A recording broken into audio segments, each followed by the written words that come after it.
What's up, KAG? Kung ikaw ay isang beginner at nag-iisip kung anong mas okay sa dalawa, makakatulong itong video na to para mas maintindihan mo ang susubukan mong game.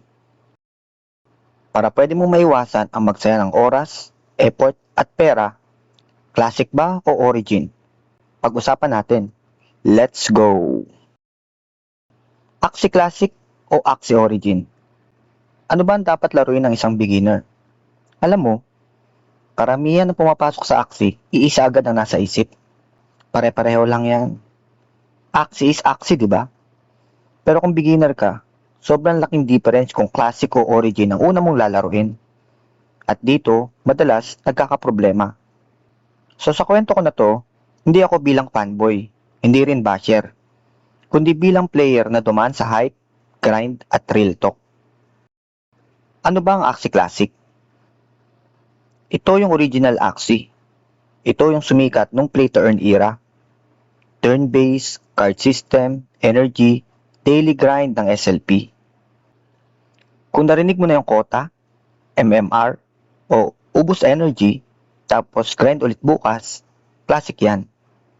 Real talk, Axie Classic is not beginner friendly ngayon. Hindi dahil pangit siya, kundi dahil hindi siya ginawa para sa mga bagong player. Ano bang mga strength ng Axie Classic? Maging fair tayo. May history at nostalgia. Mas deep ang strategy kung sanay ka na. Mas competitive, pwedeng kumita kung alam mo ang ginagawa mo. Ano ba ang weakness ng Axie Classic? Ito yung madalas na hindi sinasabi ng iba. Mataas ang learning curve, nakakalito ang mechanics sa umpisa, mali ang bili mong Axie, talong-talo ka. Grind heavy, nakaka-drain. Hindi forgiving sa mistakes. Nakaka-frustrate kapag sunod-sunod yung talo. Matanong lang kita, kung bago ka pa lang ba sa NFT gaming, gusto mo ba agad ma-stress? Exactly. So, ano naman ang Axie Origin? Ito yung Axie na parang natuto na sa mga pagkakamali ng Classic. Mas mabilis, mas malinis, mas game kaysa trabaho.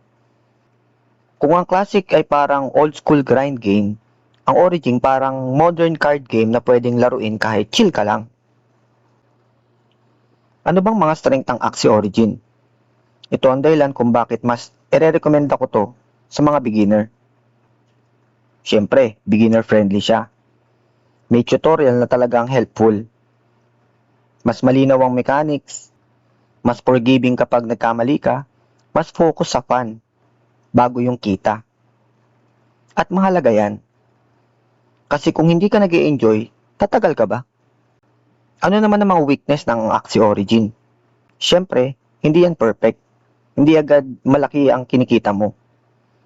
Mas maraming casual players.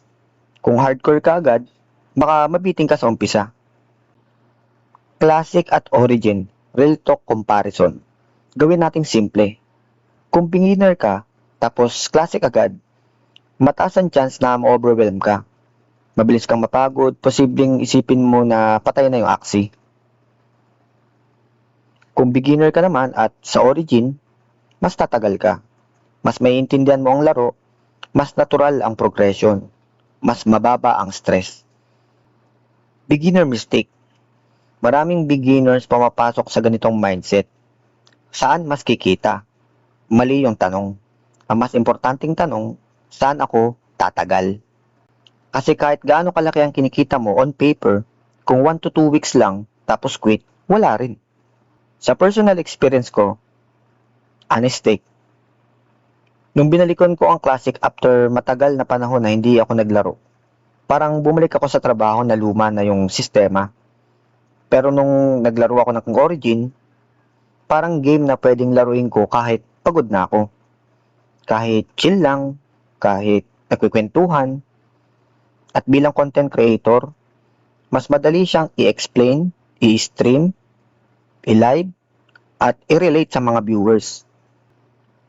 So, alin talaga ang i-recommend ko dito? Diretsahan na. Kung beginner ka, Axie Origin.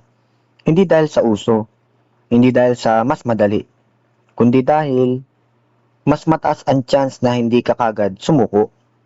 Mas smooth ang learning, mas okay sa long term. Pero teka, kailan naman okay ang classic? Siyempre kapag may experience ka na, alam mo na yung risk, may oras ka para mag-grind, at hindi ka madaling matilt. Classic is not bad. Hindi lang siya para sa lahat. Ganito ko siya tinitignan.